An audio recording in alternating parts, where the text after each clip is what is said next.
Kemudian untuk wakaf itu berdasarkan wakifnya. Apakah harta wakaf itu selama-lamanya diperuntukkan untuk umat? Artinya wakif ini sudah tidak ada satu tahun dengan harta itu, ataukah masih ada? Ini ada perbedaan juga pendapat antara ulama. Mari.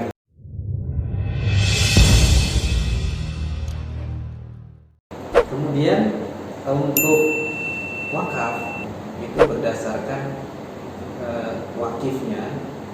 Apakah harta wakaf itu selama-lamanya diperuntukkan untuk umat? Artinya wakif ini sudah tidak ada sangkut paut dengan harta itu, ataukah masih ada? Ini ada perbedaan juga pendapat antara ulama. Abu Hanifah, Imam Abu Hanifah rahimahullah ta'ala mengatakan wakaf ini sifatnya bisa sementara.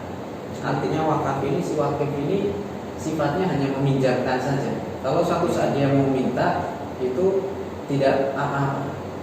Tapi itu tertuang di akad ya? Ya, tertuang di akad. Harus tertuang di akad. Berarti kayak tempo gitu gimana Ustaz? Ya, akad. Makanya ada akad, ada mu'abbad. Oh, apa yang Ustaz? Yaitu akad itu yaitu sementara, temporary. Kalau yang mu'abbad itu berarti selama-lamanya. Nah, kalau jumhur enggak. Kalau jumhur mayoritas ulama mengatakan ya wakaf itu enggak ada mu'aqqadnya, harus selamanya itu harus diserahkan untuk umat lah, umat seperti itu. Karena melihat itu berdasarkan hadis Ibnu Umar tadi, seakan-akan menjelaskan bahwa sahabat Umar ini hanya menyedekahkan hasilnya. Kemudian dia masih apa? Masih mempunyai pokoknya masih dipakai. Beliau ambil hasilnya. Jadi seperti itu. Kemudian kalau jumhur enggak, wakaf itu yang harus diserahkan totalitas. Jadi tidak boleh ada sangkut paut pemilik ini masih merasa ini soalnya wakaf ini dan sebagainya, karena sudah diserahkan kepada, kalau sekarang lembaga, maka itu harus percaya dengan lembaga penadir wakaf sekarang itu yang mengelola, yang menghimpun, yang mengelola, dan juga yang nanti akan mendistribusikan barangkali hasil dari wakaf tersebut. Kalau barang ya Ustaz, ngobrol tentang barang yang sudah diwakafkan itu apa aja ya Ustaz? Kalau selama ini yang kita tahu kan berupa tanah dan benda tidak bergerak ya Ustaz ya. Nah itu apa aja Ustaz? Ya. Jadi wakaf dulu memang kalau kita lihat di masa-masa awal Islam itu adalah benda-benda yang tidak gerak, yang tidak bersih itu ya. Adapun untuk wakaf yang bergerak ya, itu kan seperti dinar, dirham, itu memang muncul pada kurun waktu setelah beberapa kurun waktu, artinya belum dikenal orang saat itu.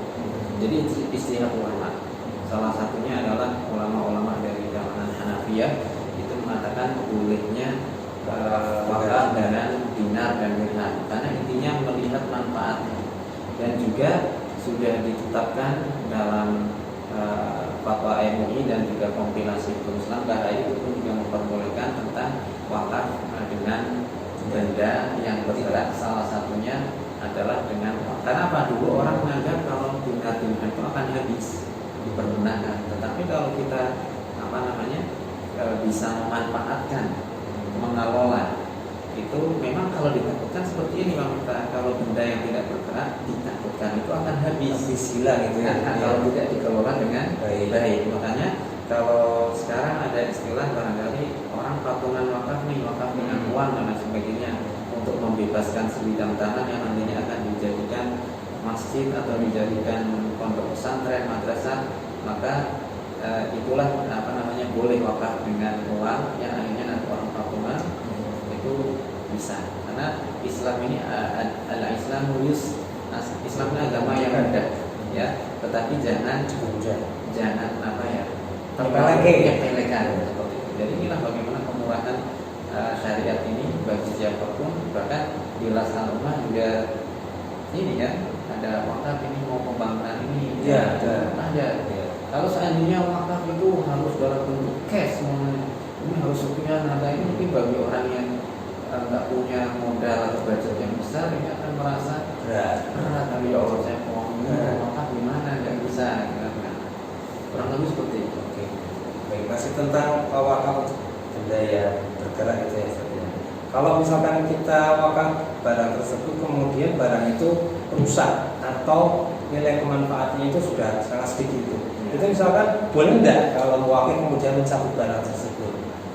Atau gimana ini sekalinya itu barang itu sudah rusak gitu kan Ustaz. Gimana Ustaz penjelasannya? Baik, kalau barang itu rusak, memang ada di kalangan masyarakat kita tentang masalah wakaf barang yang sudah rusak. Contoh ini, di kampung saja ada orang umpamanya wakaf genteng untuk masjid. Ya, Wakaf untuk genteng masjid, terus gentengnya ini kan sudah bocor, terus akhirnya bagaimana supaya nilai kemanfaatan baik dari wakifnya ini tetap terus mengalir? Apakah gentengnya ini tidak boleh barangkali kan ada orang yang memanfaatkan, seperti itu boleh atau tidak? Memang ada perselisihan di situ. Tapi kalau kita melihat sebenarnya Islam ini kan satu agama yang sangat mudah, artinya ini perkara yang baru yang perlu istihad di situ. Nah, tentang masalah ini, masalah bagaimana barang yang sudah rusak ini, artinya kita sebagai wakif, karena barang itu udah nggak layak atau bagaimana, itu nadir yang selaku pengelola ini berhak. Ya, artinya barangkali kalau itu berhak berupa motor, barangkali motornya itu yang penting nadir ini bagaimana selama motor ini masih layak dipakai, layak pakai. Tapi kalau sudah motor ini sudah rusak dan sudah tidak layak lagi untuk dipergunakan, maka alangkah baiknya kalau kita seandainya ya motor ini sudah layak untuk tidak dipakai, kita jual, tetapi nilainya itu akan dikembalikan lagi untuk sama dengan seperti itu. Karena kalau kita melihat kayak gitu, kita mungkin asal ini tidak boleh dijual, tetapi untuk berbicara kemanfaatan, maka kan sebenarnya itu boleh selama kita itu bisa memanfaatkan, artinya dari hasil itu kita tidak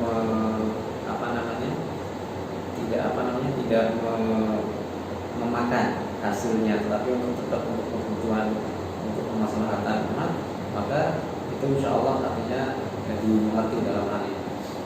Intinya boleh untuk menggunakannya atau dimanfaatkan untuk yang lainnya selama itu tetap untuk kemaslahatan umat Islam. Berarti lebih kepada yang ini ya dititipi atau nanti wakafnya itu yang misalkan barang itu sudah rusak, maka apakah nanti dijual dan dibarangkan lagi dengan barang yang senada dengan itu ya? Iya, kurang lebih seperti itu. Manfaatnya sama. Atau mungkin artinya kita bagaimana cara mengelola wakaf itu dengan diberikan lagi yang sama, barangkali ada wakaf yang sifatnya itu sifatnya umum. Kan kita pengelola nadir kan pasti ada tahu peruntukan wakaf itu untuk apa saja. Ya, jadi kalau peruntukannya itu kita bisa aja bikin wakaf untuk pembelian sepeda motor, bisa aja. Ya, untuk perbaikan ini kan bisa aja kita dikasih strategi semacam ini. Kayaknya pemanfaatannya akan terus mengalir. Iya, pokoknya jangan sampai rusak bodol di bangkainya lah. Wah, itu kan malah menurut saya akan wakif malah ya. Wakifnya malah nanti saya nggak dipakai lagi gimana. Nah, ini menarik nih. Misalkan nadir itu kan orang yang mengelola wakaf yang tertitipkan. Nah, seandainya ditemukan ada nadir wakaf yang itu tidak bisa mengelola barang wakaf dengan baik, apakah boleh mencabut wakifnya terus mencabut? Itu boleh tidak itu? Baik. Kalau nadir itu ternyata tidak profesional, tidak mumpuni dalam bidang itu, maka berhak, karena Pak kita la darara wa la dirar, ya kan? Tidak ada bahaya dan tidak ada yang membahayakan. Karena agama ini harus dengan berdasarkan maslahat. Maka berhak si wakif ini untuk mencabut dan diserahkan lagi kepada pihak yang lebih mumpuni, yang lebih kompeten di bidang itu. Kenapa? Kalau seandainya kita waktu nggak panasan, takut dosa nih, Tapi kalau kita membiarkan kemaksiatan, kita dosa juga. Maka berhak itu kita, kalau menurut saya, ambil ya, kita ambil yang tempat ngambil yang lebih kompeten, seperti itu, yang lebih paham tentang masalah. Kalau barang yang diwakafkan itu ada syarat-syaratnya, ada syarat dan ketentuan berlaku ada dan tidak. Ya, yang jelas barang itu harus mutlak milik wakilnya. Ya, barang itu juga harus kita teliti dulu. Kita sebagai nadir, Pak maaf ini barangnya sudah menjadi hak milik atau bagaimana? Karena bagaimanapun kita tidak mau mengelola barang yang belum jelas status keberadaannya. Karena ke depan bagaimana kalau kita mau mengelola dalam bidang maslahat keuangan, ternyata di situ terbentur pada suatu permasalahan yang itu ternyata ada orang menggugat barangkali. Sengketa itu kan banyak kasusnya, atau mungkin barang hutang, barang wakaf tapi juga hutang. Karena ini kan juga mungkinlah kita jangan kita sesuai milik kita bukan karena dari hutang, dari apa, karena apa? Karena kita tidak mau ada di tengah-tengah perjalanan itu ada permasalahan yang justru nanti akan menghambat. Barangkali orang akan melihat lembaga ini ternyata ada masalah, kan malah justru akan mudaratnya lebih besar seperti itu.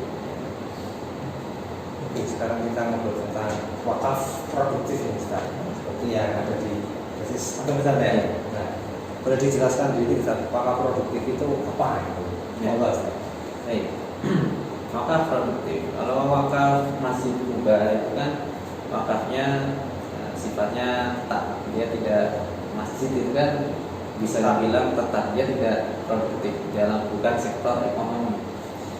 Tetapi kalau kita lihat wakaf yang dilakukan oleh sahabat Umar, Sayyidina Umar itu kan beliau punya kebun yang sangat subur di Khaybar, kemudian dikelola, kemudian hasilnya sedekahnya itu dari hasil kurma yang berbuah itu. Maka inilah sebenarnya wakaf produktif itu sudah ada di masa Rasulullah dan para sahabat. Karena apa?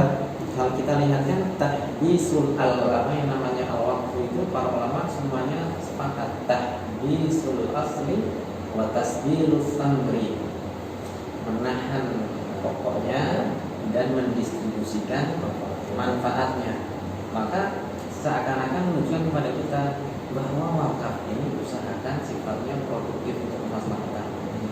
Terutama kalau kita berbicara tentang wakaf yang benda bergerak. Kenapa kok seperti uang? Kenapa kalau uang harus dikelola dalam sebuah lembaga? Takutnya nanti kalau uang itu kalau tidak berbeda ya, kalau namanya wakaf dengan uang, orang patungan itu beda lagi. Tapi kalau wakaf uang itu dalam sektor ekonomi, maka seharusnya memang dikelola dengan baik. Ya, bagaimana supaya uang ini bisa dikelola dengan baik, baik itu namanya kita bikin apa, yang bisa kita itu mendapatkan hasilnya, kemudian kita sedekahkan dari hasil itu. Maka itu sebenarnya berbicara tentang wakaf. Jadi wakaf ini tidak selamanya harus melulu tidak produktif. Ya. Karena apa? Di masa Rasulullah sudah ada sejarah wakaf tanah untuk masjid, maka itu tetap ya otomatis tidak produktif. Kemudian wakaf yang kebun kurma itu ternyata wakaf yang produktif. Jadi jangan sampai orang ini beranggapan aku wakaf cuma urusan untuk masjid saja. Wakaf ini ya pokoknya untuk madrasah saja. Alasannya apa? Pahalanya gede untuk ibadah. Tetapi enggak. Ternyata kalau berbicara wakaf produktif itu adalah bagaimana menggerakkan sektor ekonomi umat. Maka ini yang penting. Lebih penting juga kan kita menggerakkan sektor ekonomi umat, membantu orang yang berkebutuhan, yang kekurangan. Itu kan juga termasuk amalan yang sangat disukai oleh Allah Subhanahu wa taala. Jadi tidak melulu pada masalah hubungan kita dengan Allah, ibadah di masjid, yang baca Quran, yang di madrasah, tapi kita juga salah satu ibadah yang disukai oleh Allah adalah yaitu orang ketika menyedekahkan sebagian hartanya, apalagi dimanfaatkan, dikelola dengan baik, kemudian dimanfaatkan hasilnya kepada mereka yang membutuhkan. Baik, berarti tadi kan tentang yang berhak menerima hasil wakaf produktif tadi. Iya. Kalau wakaf yang benda tidak bergerak seperti tanah, masjid itu kan jelas peruntukannya begitu. Nah, ketika tadi seperti yang dilakukan oleh Sayyidina Umar, dia mewakafkan hasil panen kurmanya itu ya. Nah, hasil ini nanti itu kan diserahkan kepada nadir wakaf. Nanti nadir wakaf bebas memberikan hasil ini kepada siapapun atau diperuntukkan lagi untuk proyek-proyek wakaf seperti masjid, madrasah, jalan dan sebagainya. Itu gimana sekali? Kalau wakaf yang jelas dia seperti kan dia intinya sedekah, istilah awalnya kan sedekah. Jadi kalau sedekah itu tidak ada asnaf yang pokok untuk diberikan. Berbeda dengan zakat. Ya. Kalau zakat itu paten. Fariidatan min Allah. Itu sesuatu keputusan yang sudah pasti dari Allah, nggak bisa digugat-gugat. Jadi kalau ada kata fardu, bedanya fardu dengan wajib. Kalau fardu pasti wajib, kalau wajib belum tentu fardu. Karena fardu itu ketetapannya sudah pasti. Fariidatan min Allah. Ayat zakat itu kan fariidatan min Allah. Sesuatu yang sudah pasti dari Allah. Artinya sudah ada tawar-menawar lagi itu zakat. Itu jadi masorifnya atau asnaf zakatnya itu 8, makanya itu usahakan dibagikan dengan 8 golongan itu kalau ada semua. Tetapi kalau sedekah itu peruntukannya kan memang lebih fleksibel, Luas ya. lebih luas. Kecuali kalau di akad memang kita sudah menentukan nadir ini dari wakilnya saya mau wakaf untuk pembangunan itu beda. Maka kita harus tetapi kalau umpamanya ini ada wakaf mau pembentukan umpamanya bikin toko umpamanya, itu beda lagi. Berarti kita memang untuk toko itu kita udah dikasih edukasi bahwasanya si wakif ini udah kasih Pak ini nanti akan bikin toko, dan tokonya itu nanti akan hasilnya keuntungannya itu untuk untuk umat, baik itu untuk apa berarti sudah ada kesepakatan. Jadi kalau wakaf intinya lebih fleksibel, mau dikasihkan ke siapa yang butuh, yang berhak, maka itu nggak masalah. Berbeda dengan zakat. Jadi di sini yang masuk wakaf produktif adalah usahanya atau produktivitasnya yang diwakafkan gitu ya. Ya. Oh gitu. Jadi Jadi kita tahan asalnya, kemudian sebagian hasil. betul. Oke, lanjut mungkin ada yang mau disampaikan Ustaz? Ya pesan saya kepada kaum muslimin dan muslimat ya, yang Allah masih memberikan kita kesempatan hidup ya, kecukupan rezeki, maka jangan takut untuk wakaf, jangan takut untuk bersedekah, jangan takut untuk zakat. Karena mana qasad shadaqatun min ma, kata Nabi, tidak pernah sedekah ini akan mengurangi harta kita sedikit pun. Justru Allah akan terus menambah dan terus menambah. Karena Allah ini sedang melakukan perniagaan kepada kita.